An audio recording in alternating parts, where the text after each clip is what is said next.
Leadership and Learning podcast live from Darwin, where we've just been at the Australian Maritime Pilots Institute conference, which we were delighted to be invited to. And this is a bit of a recap, essentially, of what we've covered over the last few days and what's been a really interesting exposure to a different application of what we work in and a completely different industry. With that in mind, Mike, do you want to give a quick rundown of the conference and what it's about? Sure, yeah. So it's been 2 full days of lectures and presentations. There's some workshops going on this morning, which don't really involve us.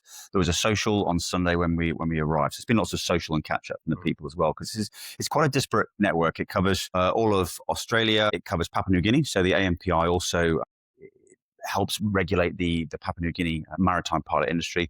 But there's people from New Zealand. There's people from Europe. It's a whole global conglomeration that's come here. And there's loads of things that people have talked about. There's been some recent historic events, things that people can learn from. There's been some technological innovations that are starting to creep into the way that pilots do their business and how those are going to impact things. And there's other guest speakers like us doing things a little bit different to try and grow knowledge and collaboration and wider networking within the industry. It's been good fun. Absolutely. And eye-opening. Like I was pretty naive, I'll say, to what a marine pilot was. Plenty of people, when we told that we were coming to talk at this conference, said, they're helicopter pilots, flying off boats. No, they're boat pilots. And maybe it's worth touching just briefly on the really unique and interesting job that they have, whereby they guide large ships into the ports, and they're qualified, as I understand it, specific to a port with their local knowledge. Mm-hmm. They're all very experienced mariners before coming into this role. Yeah.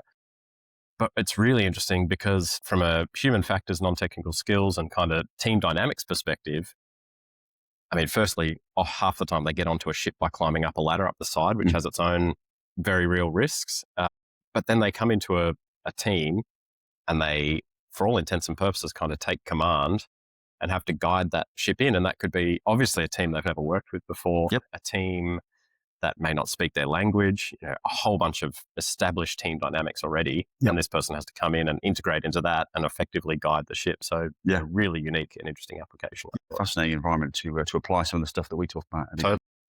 So what are we here to talk about? Let's touch on that. Let's talk about our talk to start with. So what did we talk about? So we spoke about the first story and second story. And as a concept, that the first story talks about the way, in fact, it was your part of the talk on the first story. So do you want to talk about the first story and I can touch on the second story? Sure, yeah. In simple terms, the first story is what you tend to see in the media, whether it be social media, newspapers, scrolling news on TV. And it's often things like pilot distracted, pilot blamed, ship crashed because somebody broke the rules, those kind of things. Those just bullet point headlines, easy to jump to conclusions and really don't help us learn. They're appealing to our simple brains where we like these simple linear relationships and finding someone to blame, but they don't help learning. So we have to dig into what we call our second story.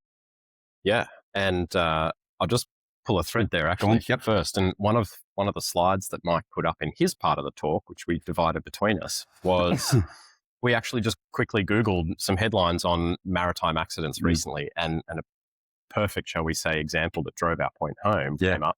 Recently in WA, in the last few years, a ship coming into port in Perth, Fremantle, crashed into another boat, essentially, or another ship.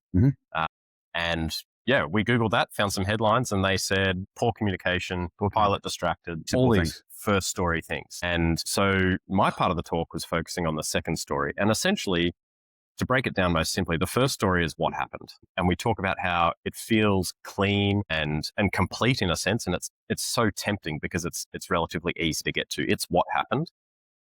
But you really limit your learning. And by focusing on the first story, we tend to find that you're focusing on the individual. And what they did wrong and the outcome. As opposed to the biggest question of the second story is, why did what they did make sense at the time? And the crux of that is that in any industry, it doesn't need to be marine pilots, but a finance firm, anywhere where people do good professional work and turn up to work, your baseline assumption should be that they didn't turn up intending to do a bad job. And that's kind of the beginning of accessing this second story, where you start to strive to understand why did what they did make sense at the time. Again, because chances are, if they knew it would have a bad outcome, they wouldn't have done it that way. And so it's quite challenging, or actually requires quite a bit of discipline to put yourself back in the moment and ignore everything you now know about what happened afterwards and how it led to a negative outcome, and really understand what were the conditions that influenced that decision at the time. And that's the second story. And we use the analogy of draining the swamp of mosquitoes. So if you're focusing on the first story in the individual and you find yourself doing retraining, what are some other examples? Stopping at people broke the rules, things like that. People broke the rules, yeah, and just punishing an individual, I suppose, then really you're doing the equivalent of swatting a mosquito while you're sitting in your camp chair. And if we start to focus on the conditions and the systemic influences, or what we call error-producing conditions, that influence that behavior, then you start to drain the swamp. Now, what we didn't touch on so much in our talk, we were limited in time, is how that ties into just culture. And maybe it's worth a quick second or two on the flip side of that. So it's none of this is about excusing outcomes or lowering standards, but it's about understanding that, like I said, your baseline assumption is people turn up to work to do a good job. But Mike, do you want to touch on just culture and the flip side of that, and what's important to do if you find strong evidence that says that assumption may not be accurate in this case? Yeah, sure. It's an interesting point. And we had a question come up actually after the talk that said, if somebody does something wrong, breaks a rule, reckless behavior, etc., then who gets to draw the line in the sand to decide whether it's a systemic problem that has wider learning opportunities and we move forward, or does somebody actually deserve to be punished, reprimanded, potentially sent to prison or whatever? And there's several kind of ways you can think about this. First of all, there's what's called the substitution test, where you can say, well, would somebody else with the same experience, training, background, knowledge make the same decision in the same circumstances? If the answer is yes, then you've got kind of more of a system problem. And another question, which I can't remember what the name of it is, but it's to do with, has this happened before? So, and a good example that I often talk about is when you have people who've tasered somebody or gone to taser somebody, but they've accidentally shot them. It tends to happen in the United States of America, just because the way their police are equipped. And there are several examples over the last sort of decade or so where people have pulled out their firearm, thinking it's a taser, and they've actually shot somebody when they've meant to tase them. And it's one of those things where these people keep getting sent to prison, and yet it keeps happening. So that's quite a good example of where you might want to look a bit deeper into the system, rather than just keep sending these individual police officers to prison, which is a really, I think a poor state of affairs, as it were. So those are the kind of two things with a just culture, that the questions that you want to ask. There's lots to it, but those are simple questions. And the question that came out to us after our talk was, who gets to draw the line in the sand? And I quoted Sidney Dekker on this because he's done far more work in this area than I have. And he says it's not kind of where the line is drawn, it's who gets to draw it. And that's really quite key. And unfortunately, the world that we live in, fairly litigious in nature a lot of the time, is that that line is often drawn and judged with hindsight. So the more you can do to keep yourself on the right side of the line, the better you'll be off, or the better off you'll be. And the other interesting question we got was, what do organizations do to, I guess, unconsciously or undeliberately, which is not the word I'm looking for. Unwittingly, thank you. Do to actually kind of drive these behaviors inadvertently, which I thought was a really interesting question. And we spoke about how often, behavior is an outcome of what your organization is rewarding. And I think the anecdote we gave was, if the company in this context of marine pilots is saying that we've had X days without any delays to any shipping, and that is seen as what we're striving for, which is great. And then somewhere else on a noteboard somewhere is a sign saying zero harm, or something like that. And then what the industry or the organization is inherently rewarding is achieving on time, not necessarily safety. Yeah. And it's those unwitting and unintentional kind of rewards that end up driving behavior and putting what people will call perceived pressure, which is a whole other can of worms we can come back to, on the operator who's making decisions in the moment. And, it might not be the safest way to do things, but it'll keep us on time and it'll keep our record of on-time deliveries going, as an example. Most of the time, you'd probably get away with it. You'd push these boundaries, you'd cut these corners to achieve things on time, and you'd succeed. Yep. And the company would keep making money. Brilliant. You keep getting paid, you get given good reports and so on. But inevitably, over time, there's a risk of drift, normalization of deviance. These behaviors become normalized, accepted, and then all of a sudden something goes bang, you have an accident, and you think, hang on a sec, we've been doing this for quite a while. And to bring it full circle, it's often the person who was at the helm when it went bang, who under a first story narrative is then held to account and hung out to dry, essentially. Yeah. Whereas if you take the second story account, you start to look at what drove that behavior, and you realize that there were all these organizational influences. Yeah. A lot to it. Wrap it up First there. story, second stories. The final part we spoke about in our talk was how to actually operationalize this. And there was a really nice dovetail from Angus Mitchell, the CEO and Chief Commissioner of the ATSB, the Australian Transport Safety Bureau, talking about organizationally the tenets of a high reliability industry, i.e. high risk industries, and how they treat risk. And what we then spoke about was like, that's great at an organizational level, but how do you as an individual leader or team member bring that to the shop floor, to the bridge of the ship? And a couple of things we spoke about, but one of them being the way you debrief and the language you use. And we spoke about some specific questions you can ask that will inherently move away from that first story narrative to the second story narrative. And, you know, a big part of what Mike and I do in our workshops and our discussion is all around that concept. And we finished with a simple question that's really resonating the more we use it. And it's simply start by asking what surprised you today, whether it's you're leaving the office, you're out of an important meeting with one of your colleagues, or leaving the bridge with the team that you've just met and worked closely with. And a simple question that takes blame. And I think it's just a great onion peeler, if you will. Just answer, yeah. And in fact, the final touch point was we used an anecdote from a leader in the mining industry that we worked with recently, who gave us some really nice feedback after using that simple question in his workplace. And he said that the discussions he was getting at the end of shifts, retrospectives or debriefs, was just so much more than closed, short answers to get out of the workshop now. And it was actually, you know, promoting really good discussions. So it's really nice to hear. Simple question. What surprised you? Get the conversation going. You'd be amazed what you can start to unpick. Really cool. So speaking of which, let's talk about what surprised us. Yeah, right. So we've got a little list here of some of the talks to try and refresh our memory. And I'm going to start by talking about Kate Doliski's talk, which she gave on Monday morning. Now, Kate's a marine pilot based in Townsville, also part of the AMPI, so kind of a volunteer organization within the marine pilot industry. And she talked about one of her most memorable pilotage experiences where she'd been tasked with piloting a Indonesian warship into Townsville. Or into a port, it might not be in Townsville. But she was expecting a warship. And when I say warship to people watching this podcast, you're going to picture a big, grey, boxy ship. That's, you know, we have these images in our head. This, however, was a historic warship. It was actually a tall ship, and with fairly sort of, Indonesian fanfare and things. When she approaches this ship with 3 tall masts, there's music playing, there's people on the deck dancing, it's all quite lively. She then has to climb this ladder to get up onto the ship, and she gets welcomed with this big ceremony. The bridge conditions that she'd be expecting to work on in a warship and what she's kind of planned and prepared for were not what she actually ended up getting. So a really fascinating example of how you can quite quickly form a mental model, a first story in your head, and all of a sudden reality does not quite match it. So Kate's presentation was really quite interesting, And entertaining. Yeah, it was funny. What about the mentoring workshop that afternoon?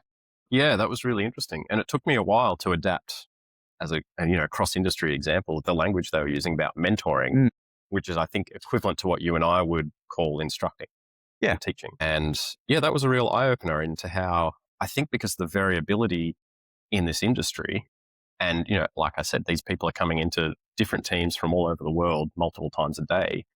You inherently can't have that standardization that you and I are used to and kind of hold in high regard from aviation, which I thought was a really interesting take on that. And again, it's always good to come to other industries and just be exposed to how what you think works and is the gold standard actually needs adaptation in another industry.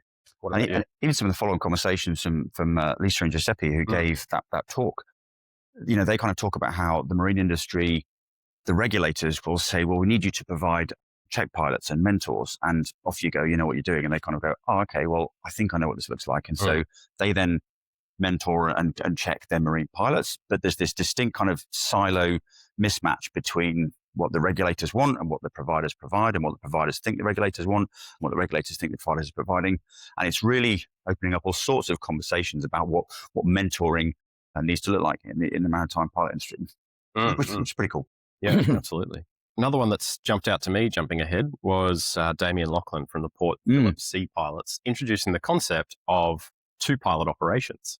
So traditionally, this has been done as a single pilot, and now they're bringing a second one on board as a risk mitigation for complex operations, which is great. And his question that he put to the audience through his talk was basically, what other risks does that induce? Which, for 2 human factors nerds like us and NTS advocates was a real can of worms that we were super interested in. And it was interesting to detect, and I don't think we're speaking out of school here, but reading between the lines, perhaps a little bit of industrial resistance to the concept. Yeah, I think it was a little bit. And Damien certainly, I talked to Damien afterwards, and he thinks that's a little bit present as well. Yeah, albeit it's the barriers are being broken down, but it's still there. Yeah, sure. And they have, in this case, borrowed directly from the aviation industry with bridge resource management, coming from crew resource management, which is, I guess, the predecessor to non-technical skills as a concept and phrasing.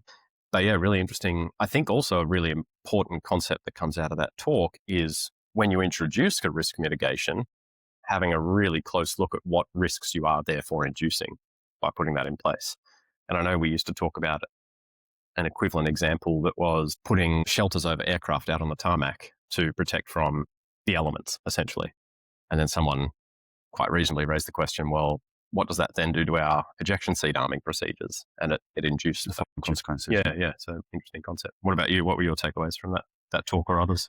I think the talk I'd like to focus on a bit more, we're probably running out of time, is Matt Shirley, who's the CEO of a company called Safe Harbors, who does very much the same thing that we do, but specifically focused on the maritime industry. And a concept that he talked about in slightly different language, which was really interesting, was levity, and relating that to psychological safety and trust. And it relates back to what Sam was talking about a few minutes ago, where you get on board the bridge of a ship with a crew that don't know you, don't necessarily speak your language. They've been at sea for a long time. They just want to get somewhere nice and warm, et cetera, et cetera. And he talked about how he'd had an epiphany a few years ago when he was marine piloting full time. And he got on a ship and just asked a curious question of the captain and got a conversation going. And all of a sudden, a lot of these barriers that had been there before just got broken down. And he's just pulled on the thread of this concept over the years. And now he kind of describes it as levity, which is where you get on the bridge and you smile and you say hello to people and you shake their hand and you ask them how they're getting on and you just crack a joke or something like that.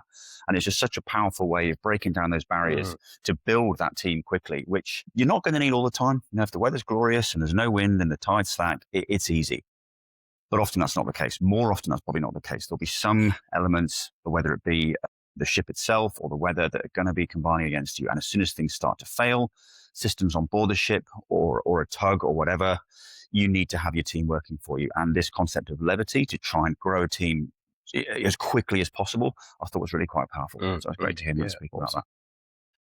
And look, there were, a heap of talks. Yes, there's more written very down, interesting. And these were just the ones that really particularly piqued our interest. And the final thing I guess we can touch on is there are a lot of great social activities, and we're hugely grateful to the AMP organisation for having us along. They've been great hosts, yeah.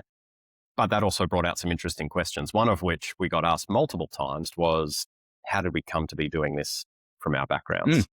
We won't answer that now. We've done a separate little podcast on the balcony of our hotel, and we'll share a link to that in the notes with this episode. But the other one that I got was a fella who didn't realize what we were here for, and he just, I guess, assumed we were another maritime industry person.